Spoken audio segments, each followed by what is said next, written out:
Financial management during inflation. During inflation, many aspects of financial management must be done more frequently. Costs, prices, and competitor prices all change much more often. Financial leaders help this increased company cadence.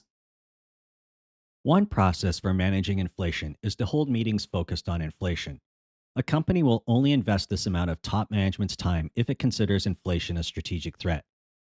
Meetings focused on the potential impacts of inflation may initially be held only by financial planning and analysis staff in a company. The goals of these meetings are to run scenarios to model inflation's impact on the company. If the scenario impacts are significant to company strategy, then those scenarios and inflation mitigation would be elevated to higher levels of management. If inflation is distant at this point, the company only needs to monitor a couple of key indicators of inflationary pressure before enacting mitigation measures. Companies that don't recognize inflation until their margins are tightly squeezed will hold these meetings to triage the situation. They have lots of planning work that needs to be quickly done to catch up. The purpose of these meetings is to assess the current impacts of inflation and develop mitigation strategies. And having people representing multiple functions of a company in the meeting allows quick data assessment, easier coordination of an integrated strategy, and clearer communication. Meetings focused solely on inflation are likely only needed in the early stages of a company's response to inflation. After that, it's better for inflation mitigation to be embedded in current management processes. The next few slides will go through some examples of how that might occur. I covered pricing strategies and tactics in an earlier lesson, but I didn't address pricing management. Companies may need to increase the frequency at which they receive market pricing reports. These reports summarize the prices and tactics of competitors. Since prices are changing more rapidly, market pricing reports become quickly outdated. It also allows faster feedback on competitor reactions to the company's price changes. Pricing committee meetings may need to be held more frequently. This allows faster responses to a quickly changing market. It also allows the frequent, smaller price changes I recommended. I mentioned earlier that inflation and related price change creates anxiety for many. Some managers will try to calm their anxieties via lots of analysis, leading to analysis paralysis. Frequent meetings can hopefully cycle these managers to a decision more quickly. Multiple exposures to reports showing the need for action will create more pressure for a decision. The importance of inflation mitigation to a company strategy is likely so high that inflation metrics should be added to company KPI dashboards. Example metrics to consider monitoring include the amount of receivables 30 plus days past due, days sales outstanding, days inventory outstanding, the average price per unit, cash and liquidity metrics, costs of key materials or other inventory items, inflation rates, for example, the CPIU or a relevant PPI. The concept of a balanced scorecard becomes more important during inflation. Revenue targets may be easy to hit. Profit targets may also be easier to hit in the short term if current price increases are paired with old inventory at pre-inflation prices. Other metrics must capture the current or future impacts of inflation. Annual budgets are quickly outdated when prices and costs are dynamic. A company may need to rebudget during the year. A better option is to switch to rolling forecasts, either in addition to a budget or in place of traditional budgeting. Check out my budgeting course or rolling forecasts course for more information on this. The cost volatility from inflation is a great way to shock companies out of budgeting inertia. In periods of low inflation, it's easy to take last year's costs and add 3% for next year's budget.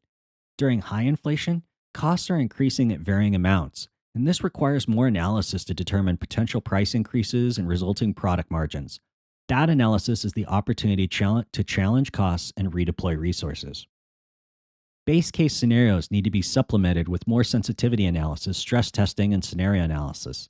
The range of potential future costs and prices widens during the changes in the rate of inflation. Modeling must capture the breadth of these possibilities. Mitigation strategies need to be developed for likely scenarios or possible scenarios that have severely detrimental outcomes. Scenarios may also provide insights into opportunities. Historical cost data is much less relevant for analysis during inflation. Using forward-looking costs becomes more important. More components of a product's cost may need to be broken out because the price increases of each component may be very different. For example, materials costs and labor costs likely have very different patterns of cost changes. Sales staff management becomes more important when pricing is the primary mitigation for inflationary pressures. The sales team may need additional training to prepare them for selling repeated price increases. Finance staff can provide cost data that helps sales staff justify price increases to customers. A CEO may take a more active role in monitoring sales.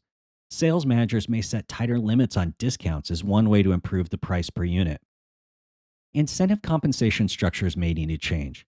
Many compensation programs are based on revenue.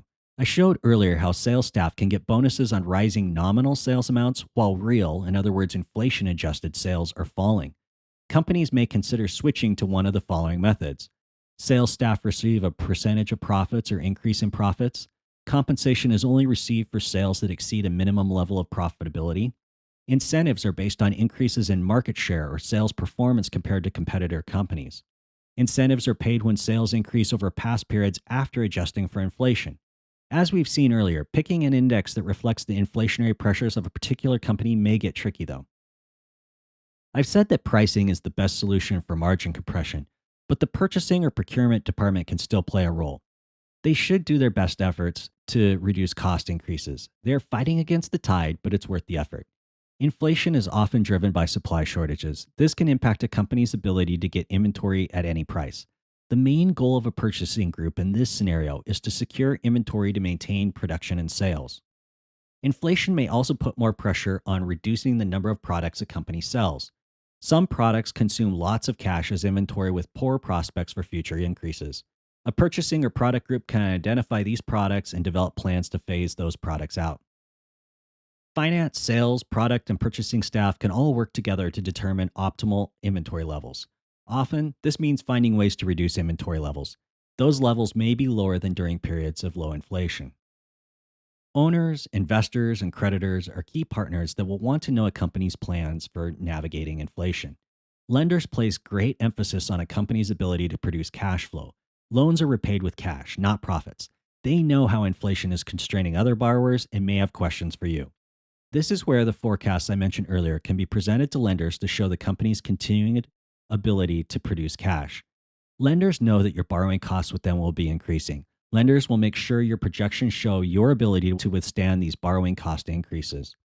Lenders are also a great source of information on how inflation is impacting other companies and what they are doing to mitigate those impacts. Bankers are also experts on market interest rates. Owners and investors look both at the company's short term prospects for positive cash flow and long term profit potential. Investors often use dividends to fund their living expenses. As their costs rise, they may put pressure on a company to increase dividends. At the same time, inflation is putting pressure on the company's cash. The CFO will need to set dividend expectations. Investors will also expect increased returns as rates rise. The CFO will once again have to show how the company will maintain long term profitability despite inflation pressures. Inflation creates anxiety. Employees are struggling with living cost increases. I've mentioned many changes to company strategy and operations. Change is hard and creates anxiety. A company may be squeezed by inflation, but rumors amongst employees can lead to inaccurate stories of dire circumstances. The CEO and CFO can both provide factual information to all employees about the company's current situation and future plans. This will likely squash worst case rumors. It also puts current company actions into the larger context of company strategy. Leaders should acknowledge the living cost pressures that employees are experiencing and the company's plans for wages and benefits. Most importantly, company leaders must show their commitment to being fair to their employees.